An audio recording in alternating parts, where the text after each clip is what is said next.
Qui est vraiment responsable de la crise énergétique qui se précise en France? Jusqu'à quand se poursuivra-t-elle? Jusqu'où s'étendra-t-elle? Qu'est-ce qui a rendu notre pays aussi vulnérable à ce type de choc-là? Est-ce que la guerre en Ukraine et ses conséquences en termes de sanctions et de punitions diverses et variées doit être considérée comme le premier facteur explicatif des désordres actuels?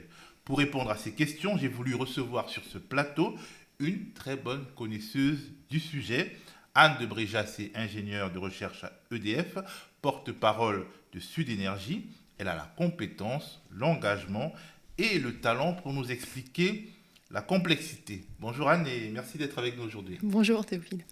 Alors, en tant que citoyens et consommateurs, nous sommes sur le court terme en tout cas inquiets pour deux choses. Premièrement, les prix. Deuxièmement, le rationnement éventuel, les coupures, le délestage, etc.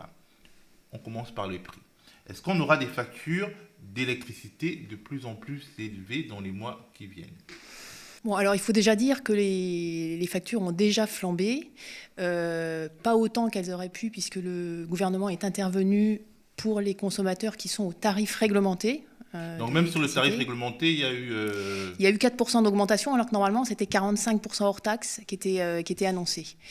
Donc pour l'électricité, pour les consommateurs individuels qui sont restés à ce tarif, c'est resté à 4%.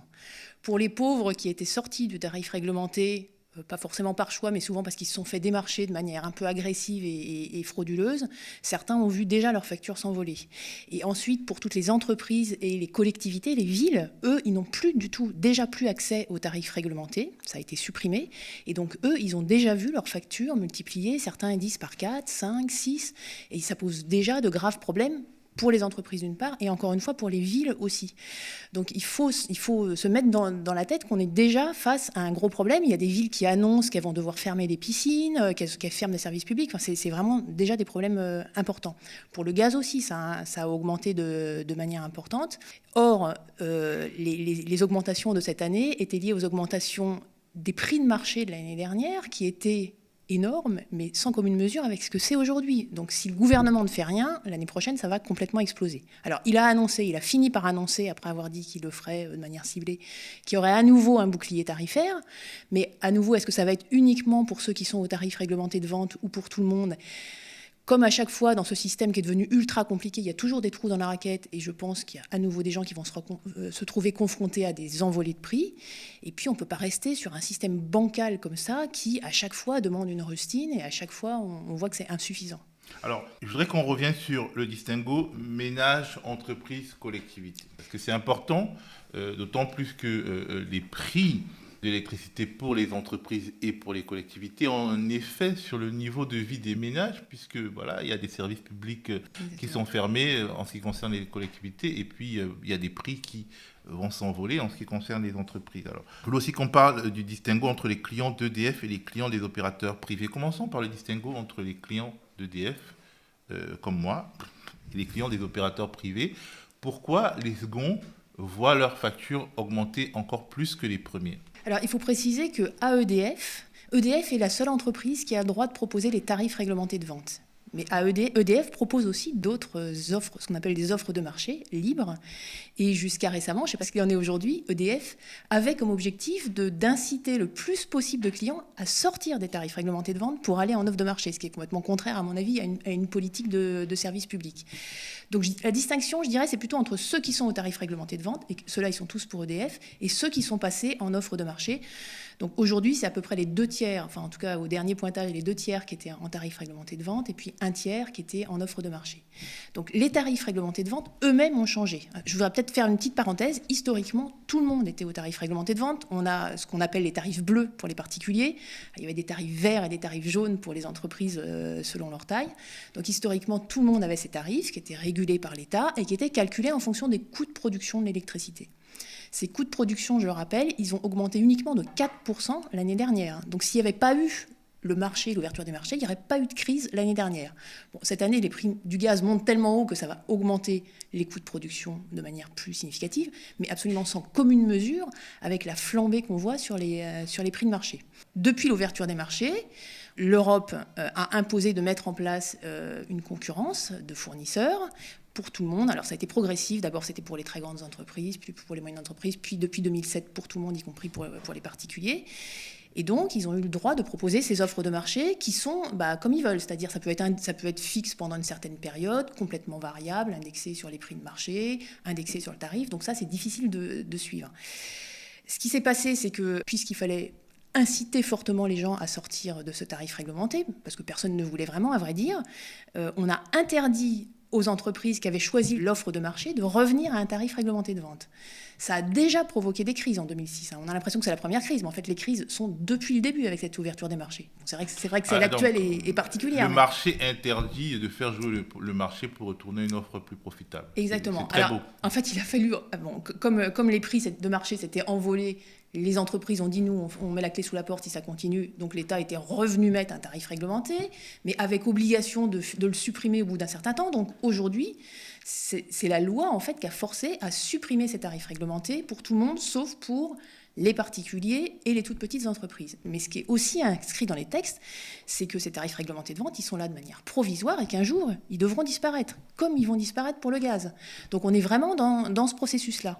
C'est une logique. Et oui. Et puis la deuxième chose qu'ils ont fait, c'est que comme les fournisseurs concurrents, qui quand même, je rappelle, ne produisent pas, ne distribuent pas, ne stockent pas, ne font rien, à part mettre un logo sur la facture, ils ont dit, nous, on n'arrive pas à concurrencer ces tarifs réglementés de vente.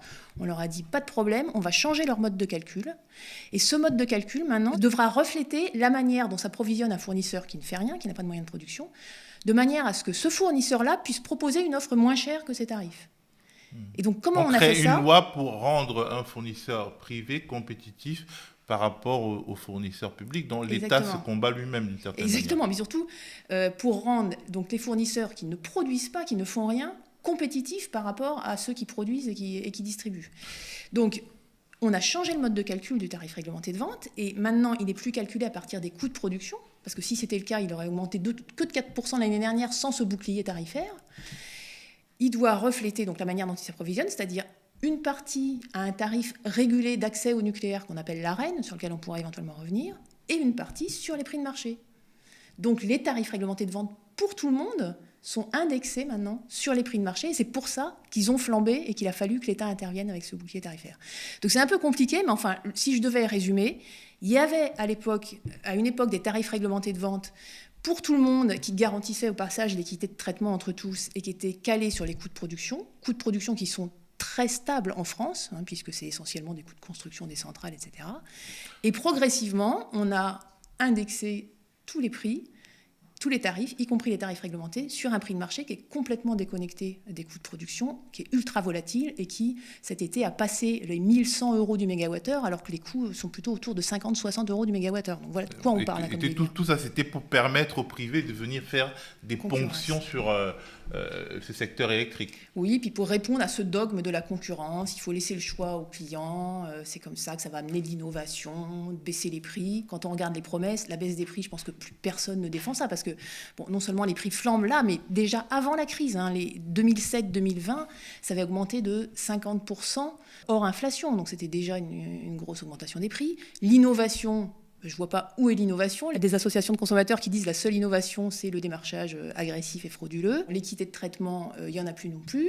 Et puis le choix, personne n'a besoin de choisir des fournisseurs qui livrent toutes la même énergie. Et ça va même plus loin que ça.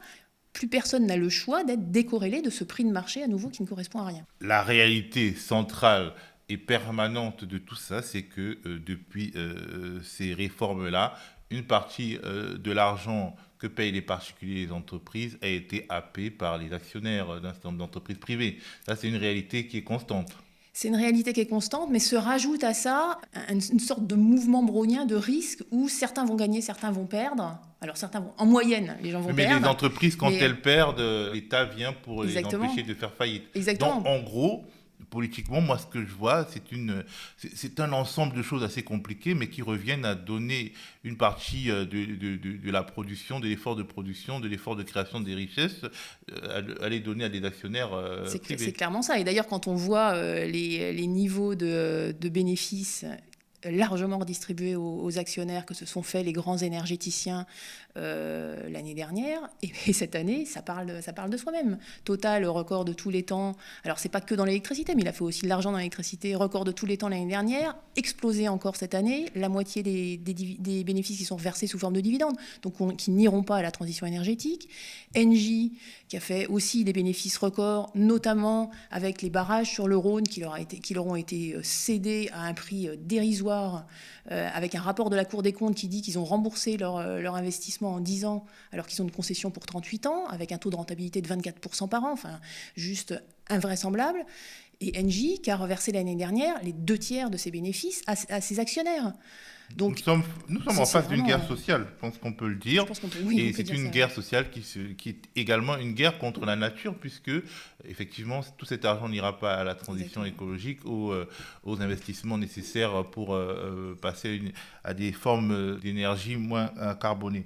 Alors, on a parlé du distinguo entre les clients d'EDF et les clients des opérateurs privés, ce qui nous a permis de voyager un peu dans les détails de ce monde particulier et de voir comment les États et l'Europe finalement magouillent pour garantir aux actionnaires leur petit chèque en fin d'année. Est-ce qu'on peut parler du distinguo ménage-entreprise qui n'en est pas vraiment un en ce qui concerne le risque sur notre, sur notre niveau de vie? Parce que en gros, si j'ai bien compris, aujourd'hui certains ménages sont plus ou moins protégés parce qu'ils sont dans les tarifs réglementés, mais les entreprises, en dehors des très petites entreprises, elles sont livrées à la folie de ce marché qui est devenu fou. Oui, non, mais c'est vrai qu'il y a un lien entre les deux, parce qu'à la fin, quand une entreprise fait faillite ou menace de faire faillite, c'est un problème pour les salariés qui travaillent, mais surtout, l'État est obligé d'intervenir, et donc c'est les contribuables qui renflouent le système. Donc, et puis, on a parlé des collectivités locales. Quand les villes n'ont plus d'argent pour investir dans les services publics locaux, c'est souvent les plus faibles qui en pâtissent. Par quel mécanisme, par exemple, une petite ville déjà pauvre se retrouvera à payer 2-3 fois sa facture mensuelle d'électricité? Parce que, à nouveau, la petite ville n'a plus accès aux tarifs réglementés, donc elle est avec des offres, avec des fournisseurs, alors soit EDF, soit un autre. En plus, je crois qu'il y a une obligation de prendre le moins cher. Donc, par exemple, la ville de Paris s'était retrouvée avec un fournisseur qui avait fini par faire faillite. Et donc, elle se retrouve avec des factures qui sont indexées, qui peuvent être indexées sur les prix de marché. Les prix de marché ont flambé, donc leurs factures flambent. Moi, j'ai une collègue qui me disait, là, qui travaille au conseil municipal d'une petite ville, leur facture a multiplié par 4. Or, ils sont un peu coincés sur les recettes, les petites villes. Ils n'ont pas une manne financière qui leur tombe du ciel. Et donc, ils sont obligés de faire des choix. Donc, qu'est-ce qu'ils peuvent faire comme choix? Ce sur quoi ils ont la main. Donc, éventuellement, fermer une piscine, fermer les gymnases, peut-être réduire les aides pour les cantines. Enfin, voilà. Ils vont devoir jouer sur leurs dépenses. Et les dépenses publiques des villes, ceux qui sont les premiers concernés, ce sont les habitants des villes, et en particulier ceux qui ont le plus besoin des services publics, c'est-à-dire les plus précaires. Encore, c'est une attaque indirecte contre le pouvoir de vivre, contre le pouvoir d'achat. Et pareil pour les entreprises. Pareil pour les entreprises. L'État a dû intervenir puisque l'hiver dernier, il y a des entreprises qui consomment ce qu'on appelle les électro-intensives ou les énergo-intensives, qui consomment beaucoup d'électricité ou beaucoup d'énergie, qui ont dit, nous, en l'État, on va mettre la clé sous la porte.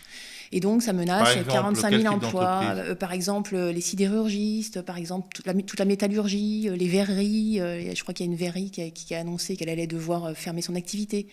Donc, toutes celles pour qui les process sont très demandeurs d'énergie, mais aussi des petites entreprises. Et on a eu plein de témoignages de petites entreprises, des scieries, par exemple, qui disaient, moi, ma facture, elle a multiplié par 8. Donc, soit elles essayent de prendre un groupe électrogène, ce qui est évidemment une catastrophe environnementale, soit elles doivent fermer ou réduire leur activité.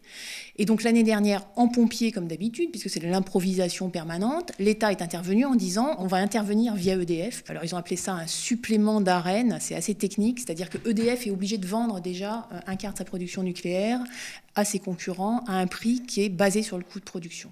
Donc ça permet, voilà. Donc ça déjà, ça permet un peu d'éviter les envolées. Enfin, ça pose d'autres problèmes, mais ça permet d'éviter les envolées de prix, mais ça suffisait pas. Et donc l'État a dit, on va vous demander de livrer 20 TWh de plus. Mais sauf que EDF avait déjà vendu toute sa production sur les marchés. EDF est obligé d'avoir une politique, ce qu'on appelle une politique de couverture financière, qui l'oblige à tout vendre. Donc en fait, clairement, ce qu'on demandait à EDF, c'était d'acheter sur les marchés l'électricité qu'elle allait produire pour la revendre à prix coûtant à ses concurrents De fournisseurs. donner de l'argent à ses concurrents. Voilà, mais pour qu'eux-mêmes reversent ce qu'ils avaient gagné à leurs clients. Alors normalement, c'est le cas, sauf que c'est à nouveau un processus tellement compliqué que c'est difficile à contrôler. Mais normalement, ça a été un moyen indirect d'aider les clients de ces fournisseurs. Enfin, c'est insuffisant, c'est incontrôlable. Et puis quand on regarde le processus, c'est complètement délirant parce que finalement, alors on a dit à EDF, allez acheter sur les marchés, puis vu les envolées de prix, on a dit non, attendez, vous allez plutôt acheter à 257 € pour revendre à 46 € à vos concurrents. On aurait pu dire directement, écoutez, on fait un chèque de 257 moins 46, donc de 211 € par mégawattheure, soit au total, ça fait 4 milliards quand on regarde les 20 TWh. Et puis voilà, et ce chèque, on les donne, plutôt que de les donner directement aux clients, on les donne aux fournisseurs en espérant qu'ils les reversent à leurs clients.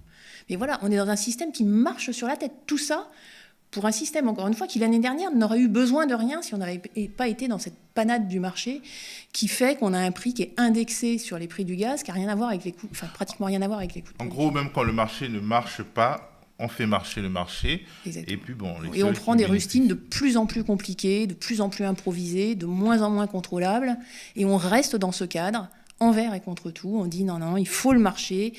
Alors, on va sûrement y revenir, mais de plus en plus de gens disent, c'est vrai qu'il y a quand même des problèmes, ça fonctionne pas bien. Même l'Union européenne commence à avoir de sérieux doutes, au point d'annoncer des réformes profondes, là, avec une réunion qui est prévue le 9 septembre. Tous les pays qui disaient non, tout va très bien, les pays du Nord, l'Allemagne, etc., disent oui, là, c'est vrai, il faut peut-être quand même revoir ça, mais on a le droit de revoir le marché, mais en restant dans le cadre du marché. Et donc, on va continuer ce qu'on fait depuis 20 ans, cette fuite en avant, qui consiste à essayer de réparer un truc pour recasser autre chose, parce qu'on essaye de faire rentrer un rond dans un carré. Alors, en quoi la guerre en Ukraine joue sur les mécanismes de fixation des prix ? Est-ce que c'est la faute à la guerre en Ukraine si les prix des entreprises sont multipliés par 4, par 5, par 8 ? Alors oui, ça joue clairement, mais d'abord il faut se rappeler que les prix se sont envolés à partir de l'été dernier, avant la guerre en Ukraine. Donc en fait, il y a plusieurs aspects qui jouent dans cette envolée des prix. La manière dont est construit le prix de marché depuis le début, c'est-à-dire que l'Union européenne, ceux qui défendent le marché disent on a un problème maintenant. Non, on a toujours eu un problème. On a des prix de marché qui sont déterminés par ce qu'on appelle le coût marginal, c'est-à-dire combien ça coûte de produire une unité de plus, donc 1 mégawattheure de plus d'électricité, ou 1 mégawattheure de moins. Et combien ça coûte, ça ? Les centrales qui n'étaient pas chères, elles tournent déjà à plein, donc celles-là, elles ne sont plus disponibles. Donc celle qui reste, c'est la plus chère en fonctionnement sur le parc. Donc en général, c'est une centrale à gaz. Et cette centrale à gaz, combien ça coûte de la faire produire plus ? Ça coûte le combustible qu'il faut mettre dedans, donc le prix du gaz. Donc du coup, on a des prix de marché qui sont indexés sur le coût de fonctionnement de la centrale la plus chère. Donc là, c'est le gaz. Donc les prix se sont envolés déjà l'année dernière, alors pour des raisons qui sont plutôt liées à une augmentation de la demande internationale, plus déjà, je pense, des spéculations, un petit peu des jeux de pouvoir de la Russie via Gazprom qui déstockait un peu, enfin plusieurs événements qui ont fait ça.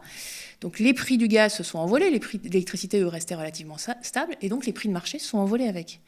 Là, depuis la crise en Ukraine, le gaz augmente encore énormément, parce que la Russie menace de couper l'alimentation en gaz de l'Europe.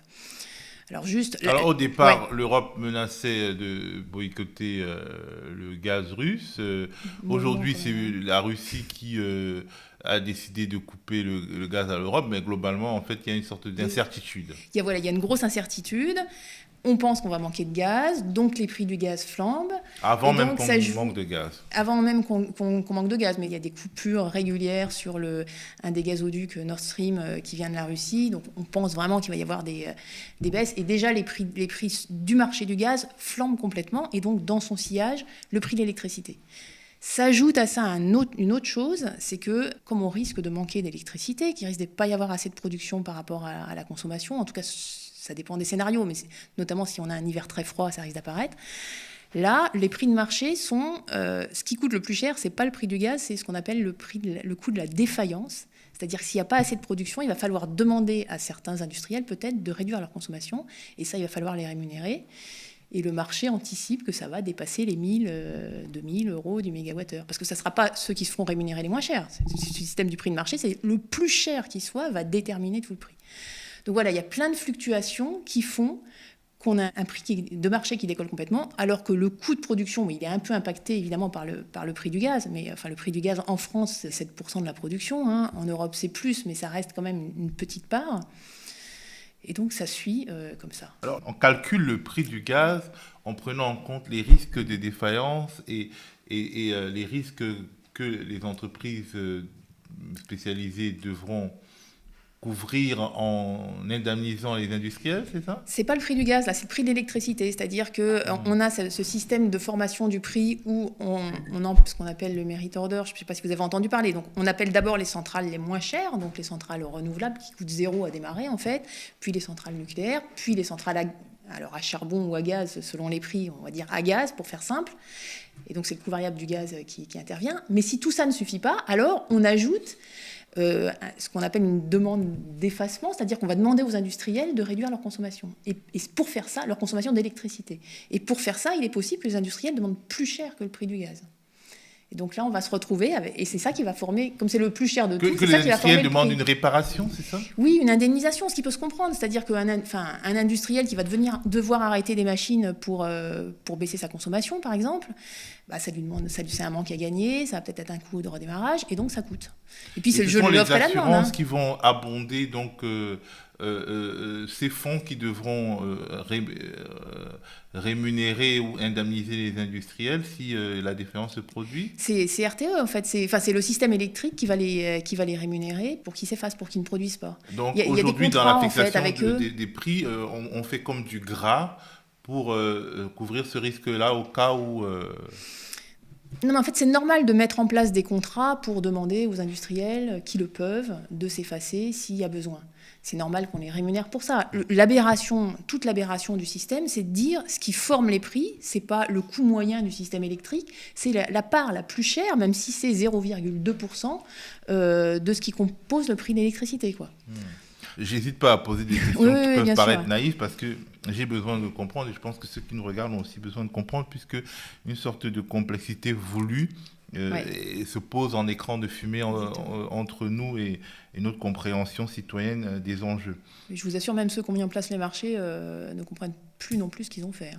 J'aimerais qu'on évoque justement le traitement politique de cette crise de l'énergie en France et en Europe, notamment les polémiques d'été. On a beaucoup débattu cet été de l'ARENH, ARENH, que tu considères comme une rustine. Alors, c'est quoi l'ARENH ? Alors, l'ARENH, ça veut dire accès régulé à l'électricité nucléaire historique. Donc, c'est un mécanisme qui a été mis en place depuis 2015. Enfin, c'est entré en vigueur en 2015 et qui impose à EDF de vendre à prix coûtant une partie de son énergie nucléaire historique à ses concurrents, donc aux fournisseurs alternatifs. Alors pourquoi ce mécanisme a été mis en place ? C'est toujours pour essayer d'inciter à une concurrence qui n'arrivait pas à se mettre en place.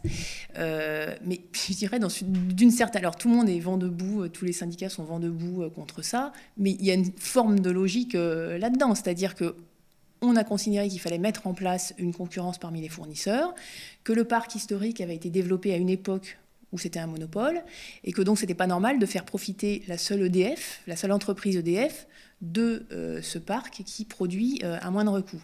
Bon, moi je dirais que le problème, il ne vient pas de ça. Il vient plus en amont du fait qu'on ne peut pas mettre en concurrence des centrales les unes par rapport aux autres. C'est une vue de l'esprit.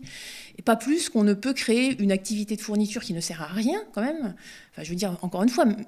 Dans aucun secteur, il y a des fournisseurs qui ne font rien, qui ne produisent pas, qui ne livrent pas le client, puisque c'est livré automatiquement par les réseaux, qui ne choisissent pas leur électricité, qui ne la stockent pas, etc. Ils mettent leur logo, ils font du marketing, et pour faire vivre ça, on est obligé de mettre en place des systèmes comme ça. Alors après, il y avait autre chose qui n'allait pas dans l'ARENH, mais qu'on a oublié depuis longtemps, c'est que EDF était obligé de mettre à disposition ces 100 TWh, donc un quart de la production nucléaire, à ses concurrents, mais eux n'étaient pas obligés, donc à prix coûtant, mais eux n'étaient pas obligés de l'acheter. C'est-à-dire qu'au moment, et ça on l'a oublié, au moment où les prix de marché se sont effondrés dans la suite d'un effondrement du prix du gaz, bien en dessous du coût de production d'EDF, eux, ils avaient le droit d'acheter à 30, 25 euros du mégawattheure, et donc EDF vendait à perte. Et donc ça a posé des problèmes financiers à EDF, au public, qui impactent la possibilité d'investir, et c'est ce qui avait justifié à l'époque, une des justifications, du projet de réforme profonde d'EDF qu'on appelle Hercule, sur lequel on va peut-être revenir, en disant EDF, on ne peut pas rester dans la situation actuelle, EDF perd de l'argent, il faut revoir complètement le système. Donc voilà, ça vient de loin, ce truc-là. Mais au stade où on en est aujourd'hui, l'Arenh, donc c'est une vente à prix coûtant au moins d'une partie de l'électricité. Et comme ça rentre dans les tarifs réglementés de vente, c'est un stabilisateur pour les consommateurs. Et donc on voit bien que le fait que l'État augmente le volume d'Arenh, ça a été une façon, complètement tordue à nouveau, mais enfin une façon de stabiliser les prix à 4%. Et donc se focaliser là-dessus, dire le problème c'est l'Arenh, c'est pas assez, alors le prix est pas assez haut aussi parce qu'il a fallu réévaluer les coûts, le coût de production du nucléaire, le volume, etc. Franchement, je pense que c'est se tromper de combat. Le problème n'est pas là. EDF est une entreprise qui était déjà 85% publique, maintenant ça va être à 100% public. De toute façon, elle peut pas couler. Je veux dire, si EDF coule, ça veut dire quoi? On va arrêter toutes les centrales, c'est pas possible. Ça veut dire au pire, on va nationaliser, ce qui est effectivement le cas. Donc la question n'est pas là, la question c'est de dire comment on fait pour garantir, enfin alors, à plus long terme pour sortir de ces marchés infernaux, mais au moins dans l'immédiat pour garantir à tous un tarif réglementé, stable, prévisible, qui est calé sur le coût de production, éventuellement avec des subventions s'il y a besoin. Donc remettre des tarifs réglementés de vente pour tous. Et c'est ça qui devrait être le combat principal. En gros, tu sembles identifier une sorte de combat corporatiste qui brouille le fond du combat politique et de long terme pour une énergie disponible pour tous et de bonne qualité et moins polluante. Et oui, de long terme, et même de court terme. Revenir à une grille tarifaire, à un tarif réglementé en France, parce que là, on va peut-être revenir aussi, mais maintenant on nous dit « Oh là là, il faut des débats avec l'Europe, ça va être long ». Non, on pourrait en France, dès les prochains mois, revenir sur un tarif réglementé de vente pour tous, et ça réglerait les choses. Donc même à court terme, je pense que c'est un mauvais combat. Alors, je pense qu'il y en a qui se... Je ne sais pas si c'est... Enfin, je pense qu'il y a des intérêts corporatistes, effectivement, là-dedans, parce que quand l'Arenh a été augmentée, ça a ponctionner sur les finances d'EDF, qui par ailleurs avait quand même fait des bons résultats l'année dernière aussi, il ne faut pas l'oublier non plus.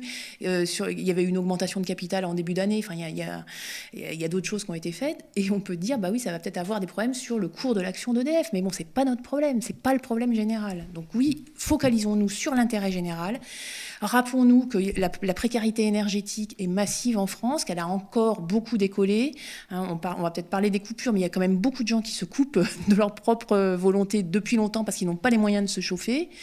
Dans les pays qui n'ont pas l'Arenh, ça ne se passe pas mieux, au contraire, c'est plutôt pire. En Angleterre, qui a complètement déréglementé, là, l'explosion de la précarité est encore bien pire qu'en France, au point où il y a un mouvement qui s'appelle Don't Pay, qui appelle les gens à ne pas couper. Ben voilà, il faut revenir à l'intérêt général. L'intérêt général, c'est de revenir à une équité de traitement, à un prix stable, fixe, pour tout le monde, basé sur les coûts de production. Alors, on a parlé de la nationalisation totale d'EDF, qui était une entreprise publique avec un petit chouïa de privé pour donner un petit chouïa d'opportunité aux actionnaires privés. Bonne idée ou fausse bonne idée ? Je pense que c'est mieux. Enfin, moi, je pense que de toute façon, je suis pour que tout revienne dans le système public. Donc, c'est mieux d'avoir EDF 100% public qu'une petite part d'actionnaires. Mais à nouveau, c'est pas le sujet. Puis, ce que je trouve invraisemblable, parce que tant qu'on restera en concurrence, EDF se comportera comme un acteur en concurrence. Et tant qu'il n'y aura pas cette grille tarifaire, ces tarifs réglementés, donc tarifs bleus, verts, jaunes, pour tout le monde, les consommateurs, les usagers, les citoyens ne seront pas protégés, pas plus que les entreprises et pas plus que les services publics. Mais surtout, ce qui me paraît délirant, mais ça c'est une certaine, pour le coup, continuité dans la politique énergétique, c'est que l'État a nationalisé sans même dire à quoi ça allait servir. À quelles questions ils veulent répondre. Alors s'ils nous disent que ça va améliorer le financement du nucléaire, là aussi on pourrait y répondre, mais enfin c'est même pas clair du tout.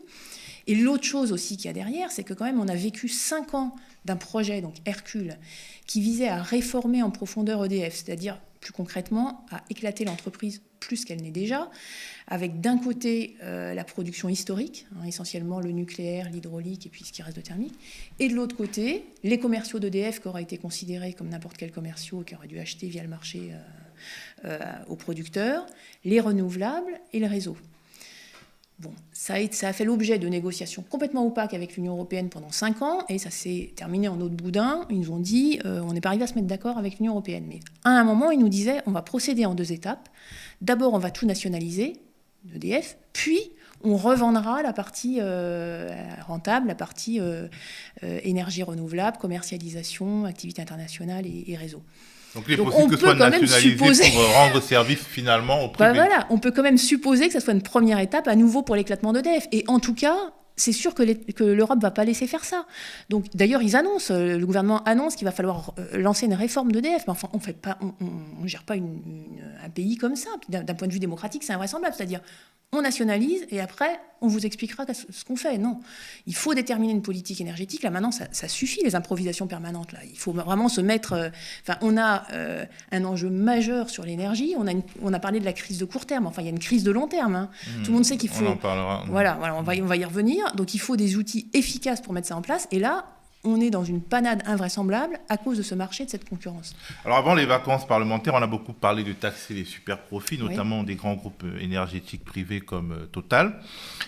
Ce à quoi le gouvernement français s'est opposé. Et là, on apprend qu'après le Portugal et l'Espagne, c'est l'Allemagne qui pourrait bien créer une...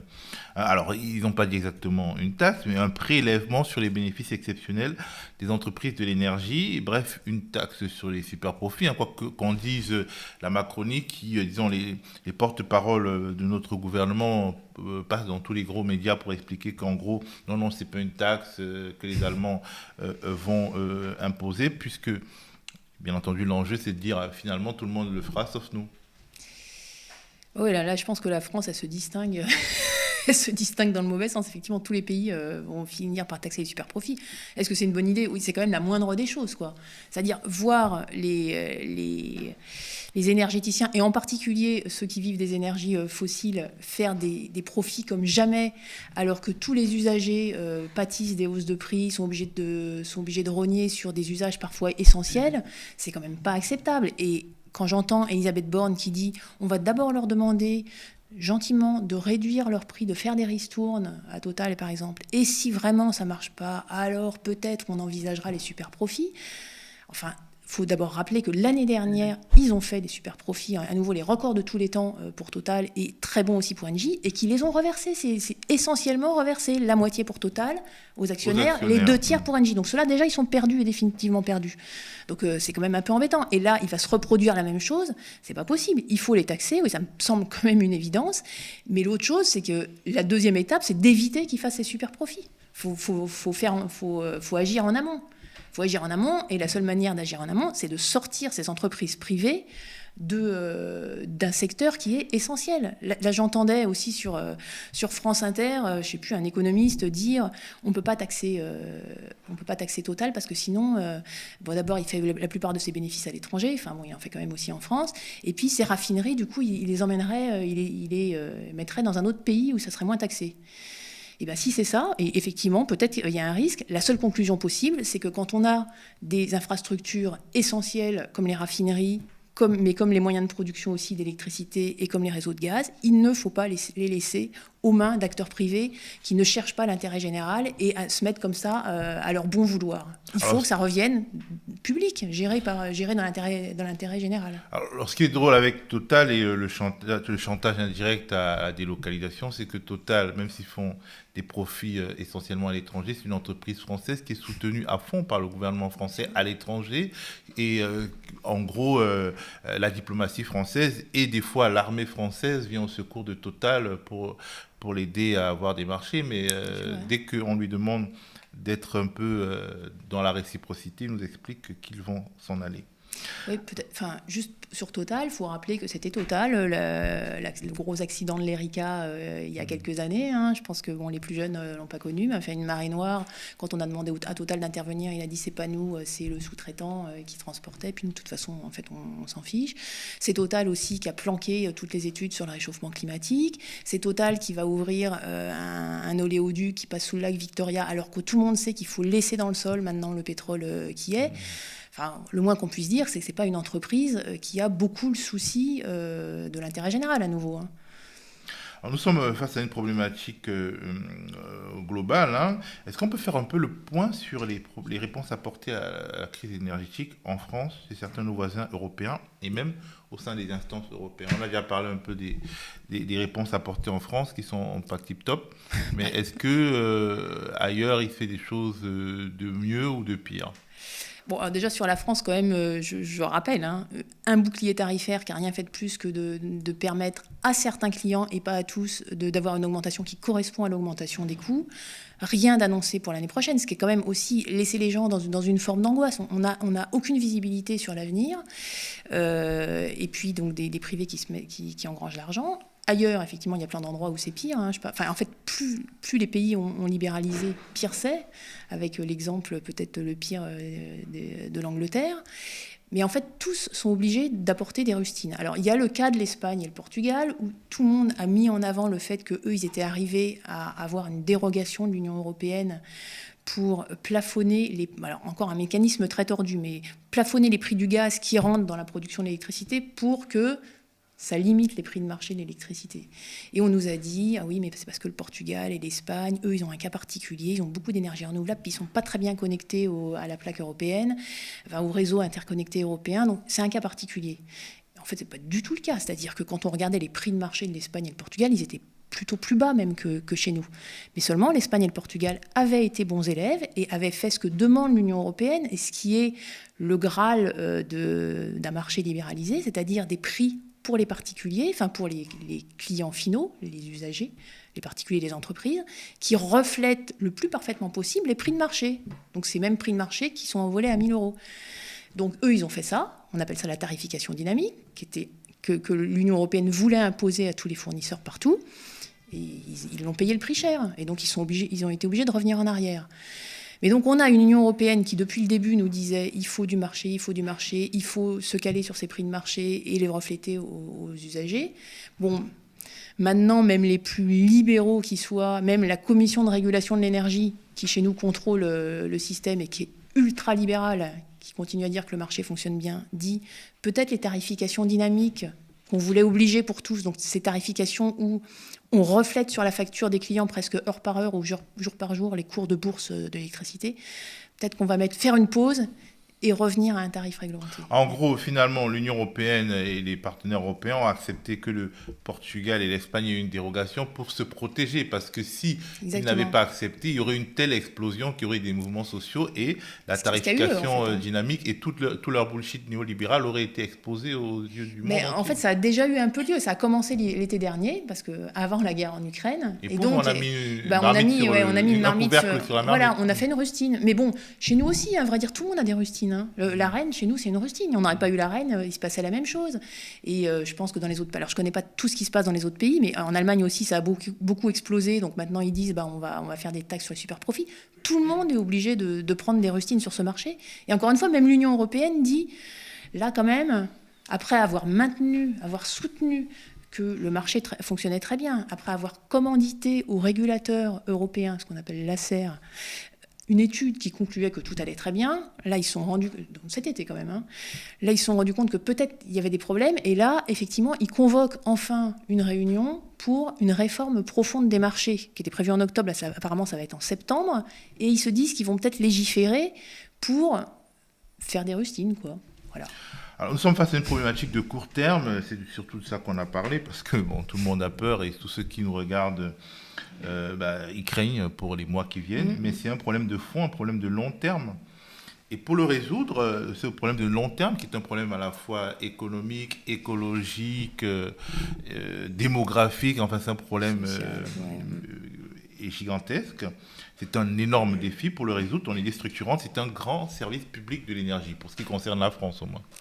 Oui. Enfin, idéalement, ça serait un grand service public de l'énergie en Europe. Mais enfin, là, je pense que celui-là, on va devoir attendre pour l'avoir. Donc, oui, au moins en France, il faut un grand service public. Mais on ne dit pas ça. Alors, on nous dit, mais vous êtes dogmatique, vous voulez revenir à ce qui existait avant.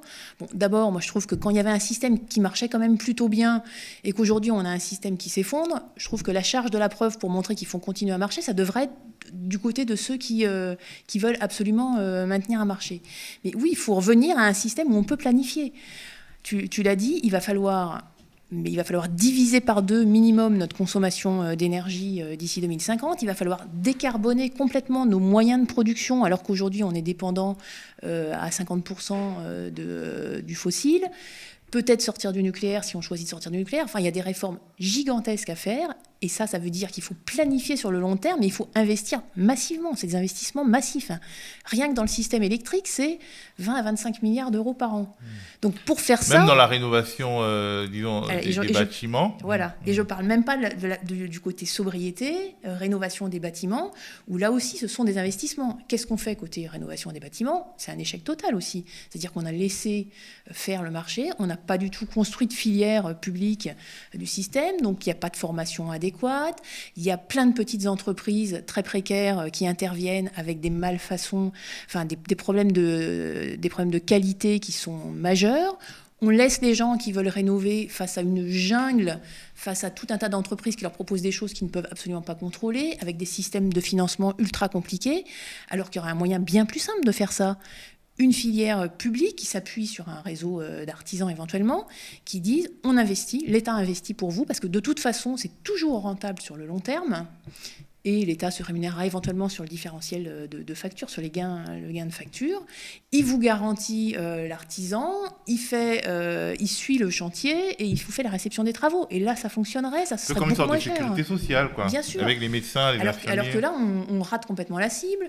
Les spécialistes du secteur nous disent on fait de la rénovation, mais on ne la fait pas comme il faut. Et le résultat, c'est qu'on n'est pas du tout, on n'arrive pas à réduire, à changer l'étiquette. C'est pas du tout efficace. Il y en a même qui disent c'est même de l'argent jeté par les fenêtres ce qu'on fait. Donc on n'est pas du tout à la hauteur de ce qu'il faudrait faire. Et on pourrait prendre d'autres exemples aussi. Les industriels qui veulent décarboner leur procédé, souvent la décarbonation, ça passe par une électrification de certains usages. Par exemple, la sidérurgie, elle pourrait changer ses hauts fourneaux pour faire l'électrification. Pour faire ça, c'est de gros investissements. Il faut que ça soit planifié. Il faut à minima qu'on leur garantisse des prix de l'électricité stables, enfin qu'on leur donne des garanties. Et là, quand ils voient les prix de l'électricité, ils disent c'est pas possible, quoi. Donc oui, il faut planifier et investir massivement. Et ça, c'est pas le marché qui va le faire. C'est vraiment pas le marché. Donc on est face à, on a désorganisé le système et on n'a même plus les moyens de faire à une époque où ça devrait être une économie comme une économie de reconstruction, quoi. Enfin, ce que je retiens de ce que tu nous as expliqué avec passion, c'est que la religion du marché est en train de nous étouffer, est en train de nous tuer, est en train de mettre en péril des décennies de construction et d'investissement public, est en train de mettre en danger nos revenus, nos familles, nos entreprises et notre souveraineté, nos libertés d'une certaine manière. Et bon, merci en tout cas. Je voulais juste rajouter un petit point parce qu'on entend beaucoup de mensonges sur les marchés. Dire qu'on va sortir des marchés, qu'il faut sortir de ce système de marché qui se trouve être européen, mais ça serait la même chose s'il était français, ça ne veut pas dire se déconnecter du réseau européen et ça ne met pas en danger du tout la coordination du réseau européen. Ça ne va pas aboutir à des coupures. Encore une fois, on parle d'un problème financier, d'organisation financière, et donc on peut très bien rester interconnecté, comme on l'était d'ailleurs avant les marchés, ça n'a pas attendu les marchés, et développer la coopération européenne sur d'autres bases bien plus efficaces. Merci Anne de Bréjas, donc qui est ingénieure de recherche à EDF, porte-parole de Sud Énergie et très très bonne connaisseuse du marché de l'électricité, de sa tarification, de la construction des prix, etc. Vous regardiez le média qui devient une vraie chaîne de télévision, qui a l'ambition de devenir progressivement le concurrent des gros réseaux des milliardaires, des grosses chaînes d'infos des milliardaires, mais pour cela qui a besoin de doubler son nombre d'abonnés, de passer d'un peu moins de 10 000 à plus de 20 000 abonnés, mais en tout cas, chacun d'entre vous peut participer à construire cette utopie réalisable, un média d'information du peuple, un média d'information au service des plus modestes, un média d'information qui ne prend ses ordres ni chez les milliardaires, ni chez les dirigeants, ni auprès des puissances d'État. Merci de nous avoir regardés.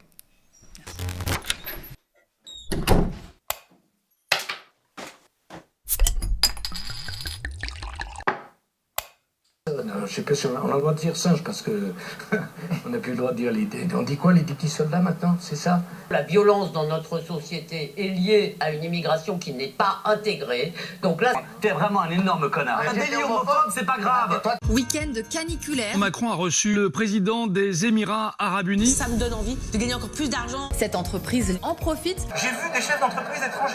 L'horreur. Il fait ce pourquoi doit, à mon avis, être payé un politique. Je suis habitué. Très sincèrement, comme disait un de mes prédécesseurs, ça m'en touche une sans bouger l'autre.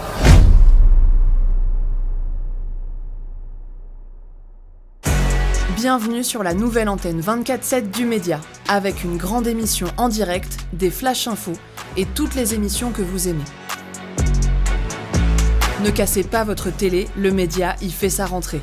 Diffusé 24 heures sur 24 et 7 jours sur 7. Soutenez-nous. Aidez-nous à construire la chaîne du peuple.